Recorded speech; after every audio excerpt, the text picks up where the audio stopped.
this video is sponsored by SeaKey. Flyers legend Bernie Perron once said, quote, "You don't have to be crazy to be a goalie, but it sure does help." And years later, another Flyers legend would say, quote, "It's only a game.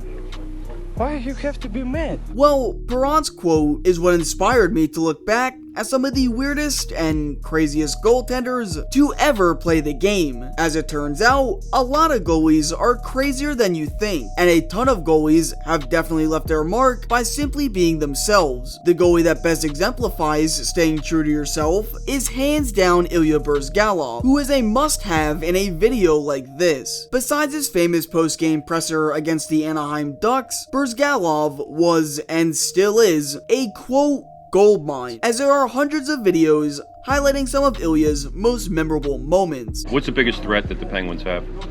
You know, I'm not afraid of anything. I'm afraid of bear, but bear in the forest. His personality was so large that it was hard not to like him. Unless you were Don Cherry, that is. But watch, he's laughing, and he's not ready. You throw the stick on. Don't tell me this guy's ready for the game. See behind him? Yeah, and he's laughing, and he has a good time, and yeah, you know, he's dancing around and everything. He is famous for being I'll show it later. different.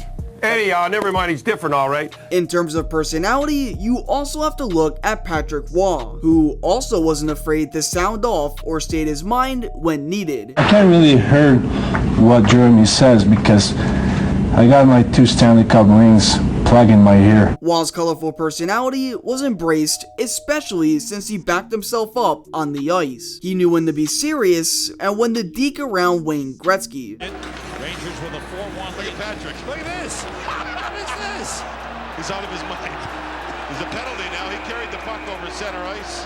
You can't do that as a goalie. He also won 4 Stanley Cups and had a Hall of Fame career, so Waugh could pretty much do whatever he wanted to. But despite the Bryzgalov quotes and Waugh's dirty dangles, there may not be a bigger personality than the man many called Grattuni the Loony. As the stories told about Rangers netminder Gilles Gratton is absolutely insane. In a TSN countdown, Gratton, his former coach, and former teammate of his all talked about Gilles' career. And this is what was said. I was reading a National Geographic magazine and I saw this tiger. I thought, wow, it would be neat if I could make a mask out of that. Gilles Gratton was from another planet. John Ferguson would ask him to play and he'd have some warped excuse. I can't play because my moon is not in right alignment with the sun.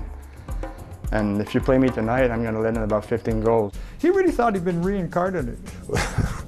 He actually shared the fact that he was reincarnated as a hockey goalie from being an executioner in Barcelona, where he threw the rocks at the sinners, and that he had to meditate to eliminate that fear. Some games you would just get out of the way of the puck, thinking possibly that it was the rock. As mentioned, Gratton would also sport his famous Panther-esque mask, which at the time in the 70s blew people's minds, and some NHL goalies have worn a lot more than just a Panthers mask, which also made them extremely unique as well. While doing research for this video, I accidentally found footage of Gilles Gilbert wearing a cage mask in an old Bruins game, which then reminded me of the Dominator's cage, which made him iconic, but it also reminded me of a goalie who sported some unique attire of his own, as Rangers netminder Dan Blackburn wore 2 blockers and no glove. Honestly, he looked pretty cool, but it wasn't a full-time look. There are photos, however, of Blackburn donning his 2 blockers, and what makes things even crazier is that the goalie to take over for New York after Blackburn's departure was none other than King Henrik himself. So at least the Rangers got a goalie who actually used their glove. When you think of a highlight reel save, you think of either a big glove save, a huge pad stop, or perhaps even Braden Holtby's The Save. But one goalie got creative, literally thinking with his head. Roman Shekmanek would intentionally use his head, soccer style, to make saves, which were eventually deemed skull saves by Flyers fans everywhere. And shown are some photos of Roman attempting and or successfully pulling off the move. But let me introduce you to two goaltenders who took the meeting Acrobatic to a whole nother level. Long lead onside, breakaway, Stopper! A game-saving move by the freshman goaltender. We previously made an entire video discussing the rise and fall of college hockey phenom Rob Blue Line Stauber, but his style was anything but, flying way out of his net to body his competition, sorta like Dominik Hasek did to Marian Gaborik. Away, look out! Hasek coming out! Oh! But although that playing style named him the best player in college hockey back in 1988, it would eventually cost Stauber his career when attempting it in the NHL. Here's a shot, he scores! Bakar! He draws it from a long way out! But after making that video, a few people were reminded of another goaltender, Mike Palmateer, and this dude was insanely crazy. Here's Patterson, Palmateer out, going back, Patterson tried to dink him, and Palmateer made the save.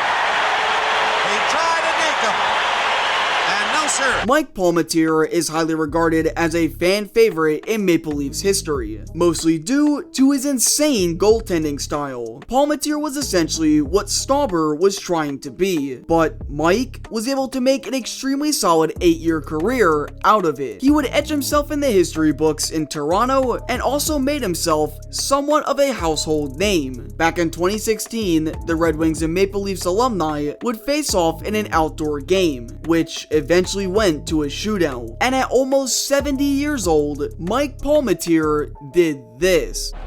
Oh, what a save! There's some all-time goaltending. Wow! To be able to still pull the rabbit out of the hat at that age is extremely impressive, and is what made Mike Palmateer truly one of a kind.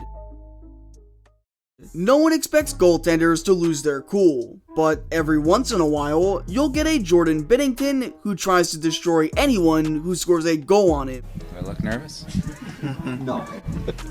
What's your answer? But two goalies in particular, both Hall of Fame goaltenders, took their rage to extreme levels. Held off by Hextall, and Brad Marsh plays. Something, here's something.